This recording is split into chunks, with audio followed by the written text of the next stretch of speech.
Hey everybody, my name is Kay. I am the co-owner of Upfront Art Base, where Sarah's exhibit is being hosted. Thank you all for tuning in. We're so glad to host Sarah's show. It's truly amazing. And so, without further ado, the one and only Sarah Trainer. Woo! Hello. Hi, everybody. Speakers right there, so Gotcha. cover that right up. Okay, we're learning. We're learning as we go. Hi, everybody. Thank you for coming and hanging out with me today at the studio. And we have my show here. So I'm going to do kind of walk you through some of the images, and I'll tell you a little backstory to some of the images. And so we'll just go through that and give you a nice little tour of everything. And at the end, we're going to do a drawing for the prints that everybody who donated to the show entered for. So we will get into it. I see some people showing up there. Hi, Heather. Hello, Suzanne.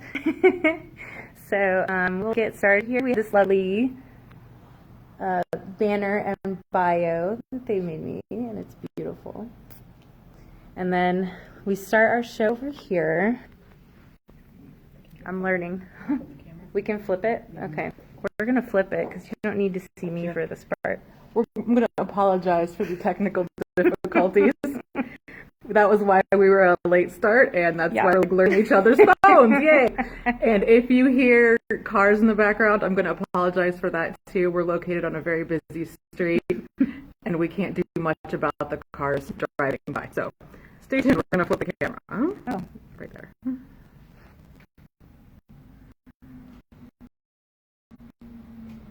Flipping. Okay, there we go.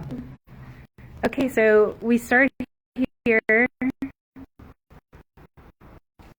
This is our finish called Gateway. And the images have a very specific order. They go in the order that I photographed them. And we have 20 images from the full 40 images of the series. So we narrowed it down to the ones that we felt most strongly told the story. So you can see here we have some of the writing, and these were pulled from the original blog post that I wrote for the series. Some of them I condensed down, and so each one tells a part of the story. And later on, I'm going to get these photographed, including the stories, so I can share all the stories with everybody online as well. So that's the gateway, and that one was talking about that idea of an afterlife, you know, that idea of what would that look like on the other side. I always kind of imagined, you know, if you step through that place to see a loved one, what would it be like, you know, and would it just be the same kind of setting, but the person would be there with you and you could sit down and talk with them and tell them about your life, you know. And I just always found that visual really helpful to just imagine that I could sit down with him and you know, do that. So that was what this first was about. And the second one here is called Relic. And this one was pretty self-explanatory. It was just talking about the pieces of them that are left on.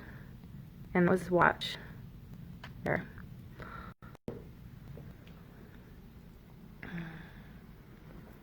And this one a lot of people have seen. So this is Hope.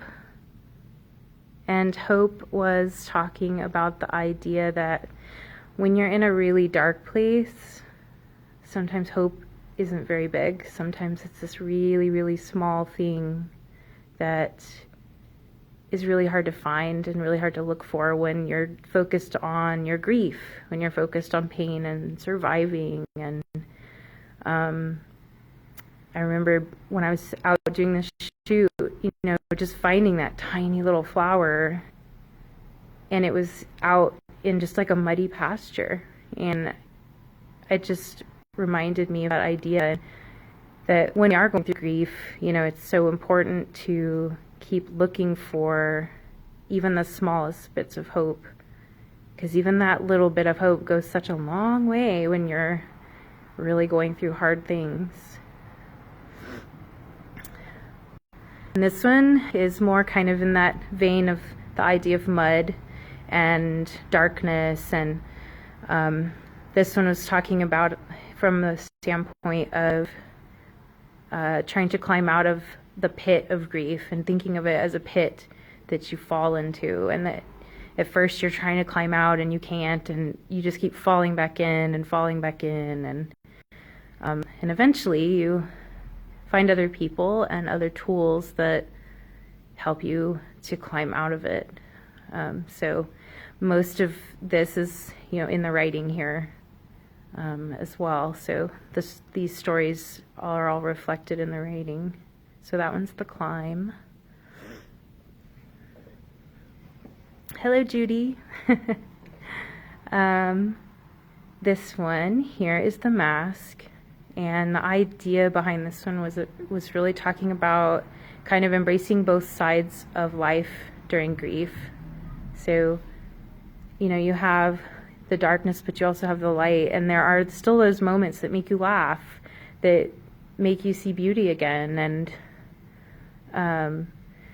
so, finding ways to embrace both of those and letting them kind of exist inside you, sometimes at the very same time. I certainly felt that last night when we were at the show. It was very just like beauty and sadness all mixed together, which it does here right now. Hello, Kelly. I see Kelly there. And this one many people have seen. This is Sanctuary. So this photo talks about the idea that a lot of the time when we lose somebody really close to us, it kind of just tears apart our safe place, and we lose that. And so this one was very much about the idea of rebuilding that, and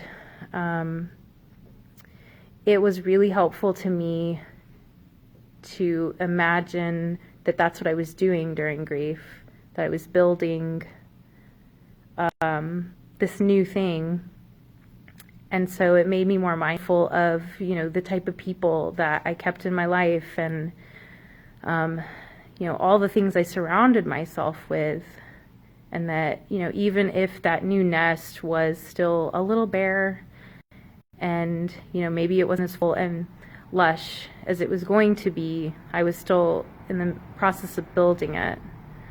And a little aside, that the feathers here, those were a nod to my fiance that passed, Drew, because he was a pilot. So anytime you see feathers, nests, birds, things like that, a lot of that is a nod back to him, even in a lot of my other art. So this one here is called Future Gone. And this just talked about how disorienting grief is, and how sometimes you don't even know what direction is up. Like, you can't even drive yourself to the store, possibly, because I know I couldn't for like 3 weeks after he died. So just that disorienting nature of it. And a little interesting side story to this one is it was actually photographed this way. And so I was actually standing up when I photographed it. And so oftentimes I twisted images certain different directions to give them, the feeling that I was after, that, the gravity wasn't quite right in that image. So that's Future Gone. And this here is Exile. So we're talking here about just the feelings of isolation that grief gives you, and how so much of the time I felt like I was this walking reminder of death to people and everywhere I went. And I know many other people can very much relate to that, is that that's all they saw about me for a while. And a lot of people were really uncomfortable being around my own grief and just knowing what happened to me, and it was very isolating. And the other side of that was just how the one person I wanted to tell everything to was gone. And I suddenly found a lot of the time I just didn't want to tell anybody those same things. And I would just kind of sink back and be quiet about things I otherwise wouldn't have been. So that one kind of has a couple different stories there. And a side note on the ropes, any of the ones with the big ropes here those were actually ropes from my CrossFit gym that I went to at the time. That was from my gym. So they were kind enough to let me borrow them and go take strange photos with them. So that was cool. So we'll go over here. This is where some of the small prints have been for sale and cards. There. And then over here we're going to continue on. So this one is Let Go, and I really love this photo because I think that people talk about letting go a lot in grief, and it's a really sensitive topic. And a lot of people hear the phrase let go and they don't like it. You want to hold on to that person. And I started to think, well, maybe we got the phrase wrong. Like, maybe we got the phrase mixed up, because I feel like what's important about letting go in grief is not letting go of the person, but letting go of the fear. So this one is talking about the time when I was starting to work through a lot of my grief. I was starting to feel like I wanted to get into life again and like lean into what was next in my life, but I was terrified that if I started to do that, I would leave him behind, and that his love would not follow me on that new path. But ultimately, like, I had to realize that I didn't need to let go of him. I just need to let go of the fear that he wouldn't come with me. And over time, I found that to be very true, that it was more about letting go of fear and not ever letting go of him. So, and he's come with me for everything since, So he's a part of this whole experience right here. So I think that the ways that we choose to make them live on, it's however we choose. So this is kind of in a similar vein to that connection, that continued connection. This one is Stardust. And I love this picture because this, to me, is like the representation of us now.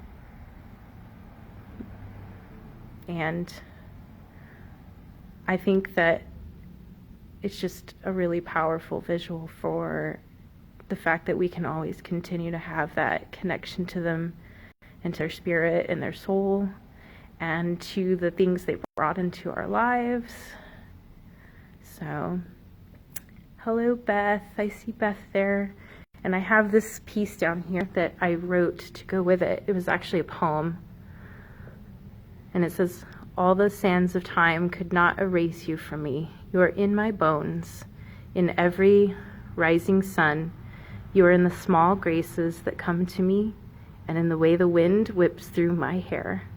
Even in the stillness of the darkest hours, I know that you are stardust, as am I, and that one day too, I will return to the sky."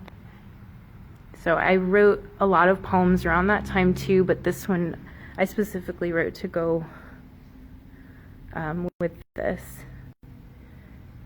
Thank you, Janine.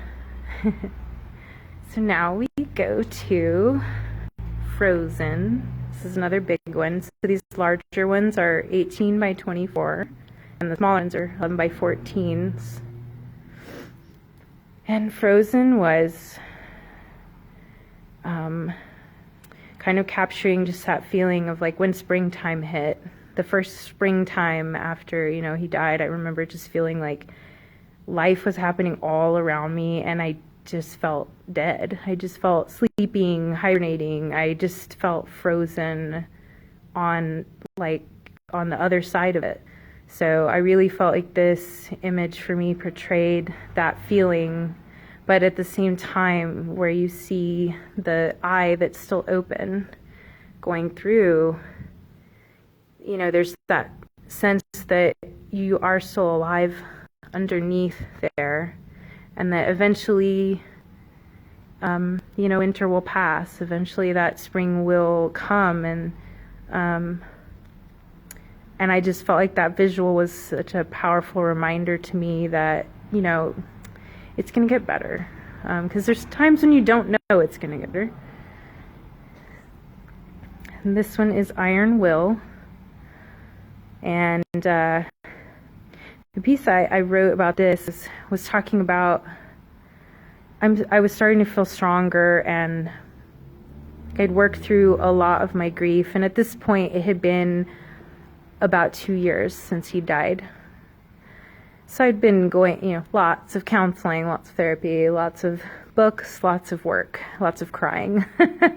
But I was starting to feel like I was coming back into something, and I kind of had a feeling of almost the idea that, like, the pain gave me a lot of strength to know that I could bounce back from things, and there was kind of this relationship I had to the pain and my joy, where I still had a fight in me to find my joy, so that was kind of where this one came from. And this one was kind of the midpoint of the series, although I did not plan it. So at this part of the series, I lost the dress. You'll see in the past photo, I used this dress for each image where my full body was in it. And so it was muddy and dirty and ripped, torn, and stained, and I lost that dress by this week. And I couldn't find it, never found it. And so I decided that the only way to go forward with things was to not have the dress. And it was devastating. You would think it's just a dress, it's just a prop, but it was like the skin I'd been wearing through this whole experience. And so I just decided, well, I guess I need to do it without that. And it felt so appropriate to lose something in the middle of a series that was about loss. So, how do you begin again now? Okay, I didn't get a choice, so I'm just going to do what I can with what's left. So this one is sort of that beginning in the middle, just like this whole experience was of losing somebody. And just kind of that feeling that's lost, but also still there's like a sense of direction for what's ahead. And this one here is Battle On. This is another large print. And I'm doing, these are all limited edition prints, and so I'm doing an edition of 5 on these large ones, and 10 on the smaller ones here. So I'm going to get close to this one because it has a lot of good details in it. So Battle On was really talking about denial. And I remember in the first weeks of after he died, just feeling like every cell in me, every inch of me just didn't want to believe it was true. And I remember I'd wake up in the mornings and for a split second I wouldn't believe it was true, and I would realize, oh God, no, it was not a dream, it was not a nightmare. And I'm sure there are so many of you that know that feeling also. So this was liquid eyeliner that I drew all over me, talking about just that feeling that like every cell of me wanted to push away that reality that was going on inside my life. So that is Battle On. this one here is Point of Return. And this was really when I was starting to shift into life again. And, you know, building a new life, that I was figuring out how to weave him into. And again, you'll see kind of that reference to flight, the wings. It always kind of ties back to him and how he always inspired me to spread my wings. And so that's what this one's talking about. It's just that idea of feeling light again and not feeling like life is as heavy as it was, which felt so impossible. By now, this was close to 2.5 years after he died, and I couldn't ever imagine at the beginning there would ever be a time that things would not feel heavy. And this one talked about having lightness again.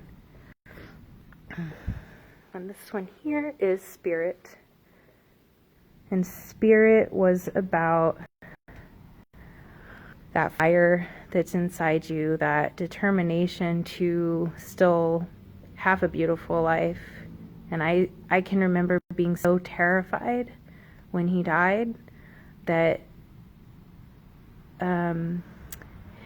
not that I would die, but that my soul was never going to recover. It was so traumatic. And I'd never had any loss in my life, even losing my parents. It had never been sudden and traumatic like this.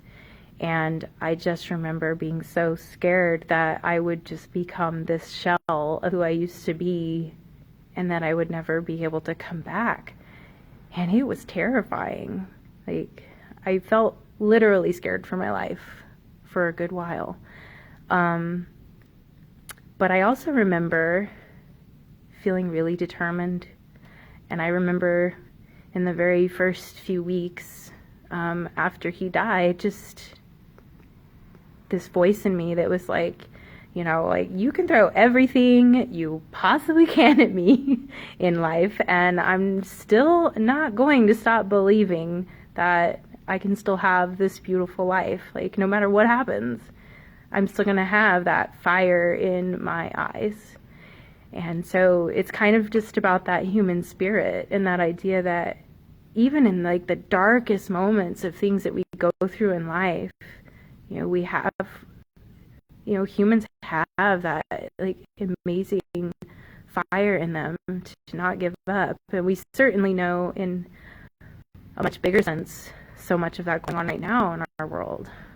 So that's what Spirit's about. And then Balance. Balance was talking about the fact that before he died, I really didn't let people get close to me. I kind of had a lot of walls up for a lot of reasons. And his death kind of ripped all that, just ripped all the walls down, because I was so broken. I needed everybody's help all the time, and I took everybody's help as much as I possibly could, and I let people in a way that I never had before. I think if you meet me now and you know me now, you know that I'm a very open-hearted person, and I did not used to be. And so one of the really wonderful things that his death changed in me was I decided not to put those walls back up, and I started to let people have a connection to my heart. So that's what this was talking about. It was the idea of letting my heart be out there and more exposed and allowing people to be connected to it. And so that was what Balance was about, and having a balance and being able to have a balance between how much I let people in and how much I protect myself. And this here is the Awakening.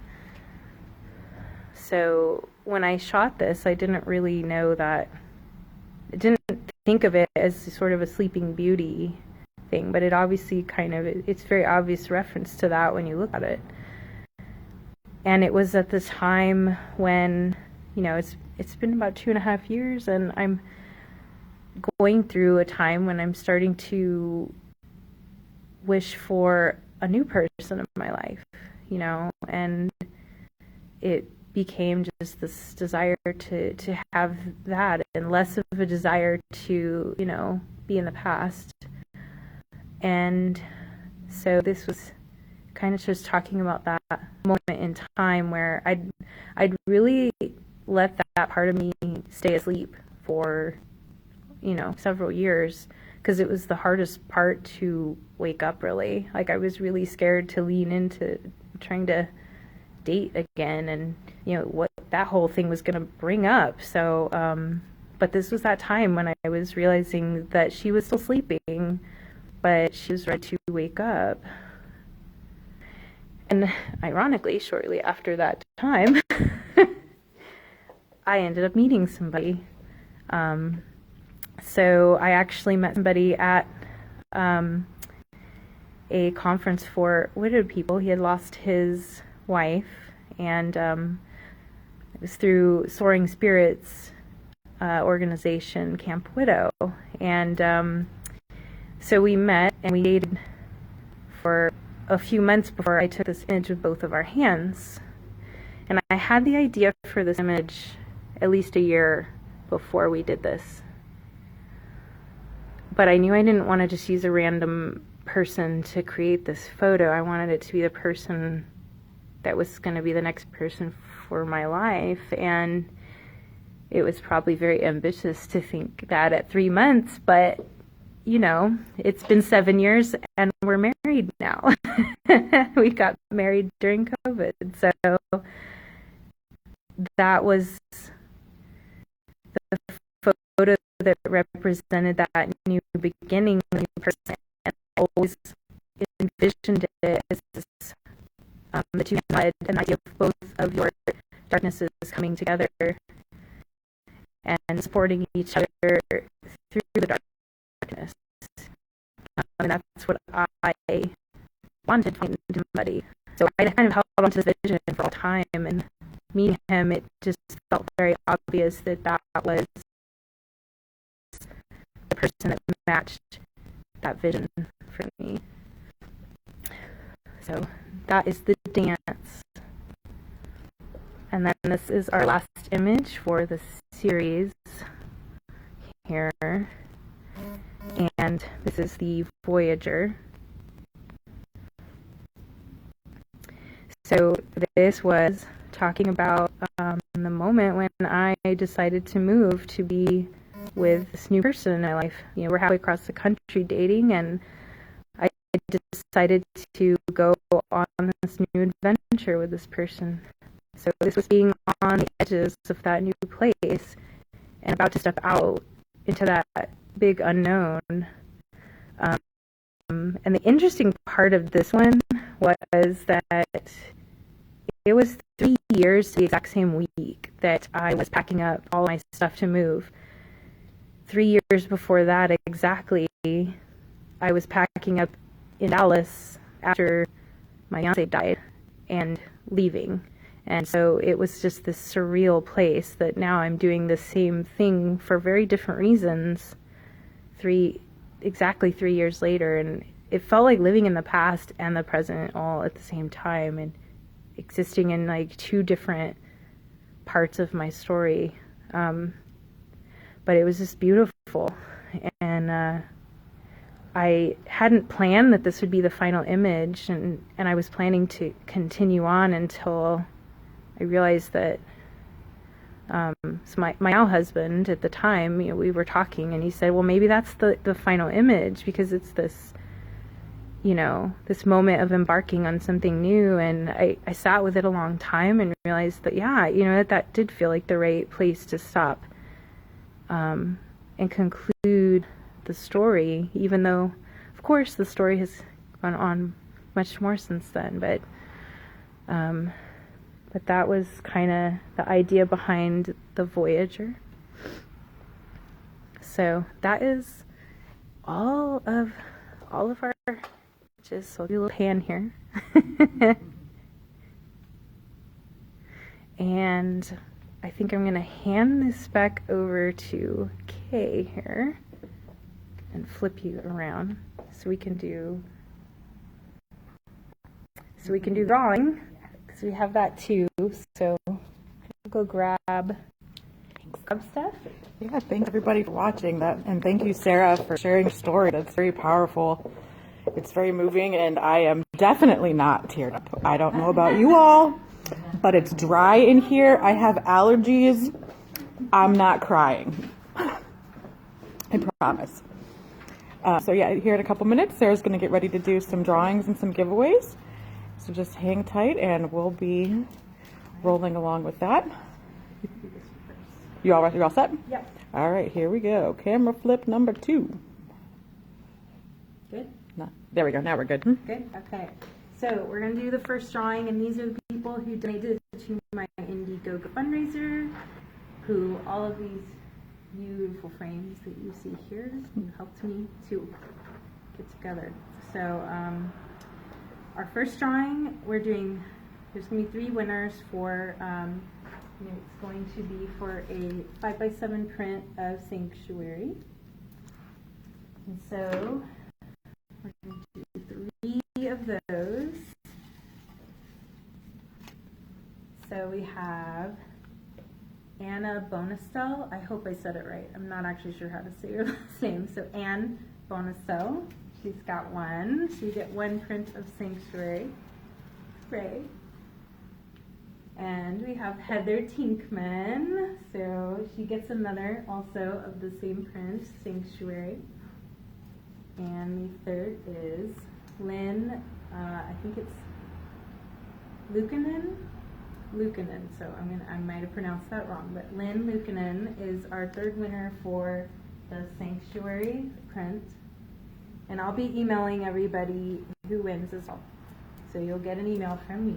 And then the next drawing is going to be a single winner, and it's going to be 3 prints. So we have this one here, we have Frozen, and Hope, and Sanctuary. So we've got 1 winner getting all 3 of these.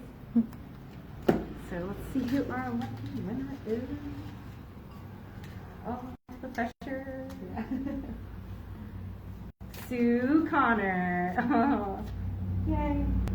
And then the other drawings, the 3rd one, we only had the 1 donor, so she was an automatic winner. So that goes to Kathy Martinez. And then my largest donor, I just want to give a special thank you to Kathy Blackburn, and she's getting an art card set, which will be coming her way.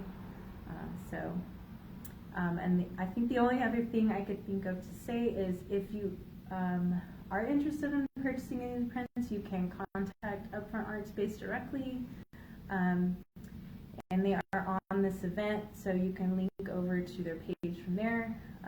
We are going to have a portion of the sales donated to a local grief center that provides really wonderful grief support free of charge, and so they do everything by donations. So we're going to be at the end of this month doing a donation to them from the sales as well.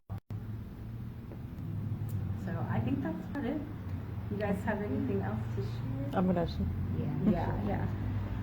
And this is the information for the Grief Care Place.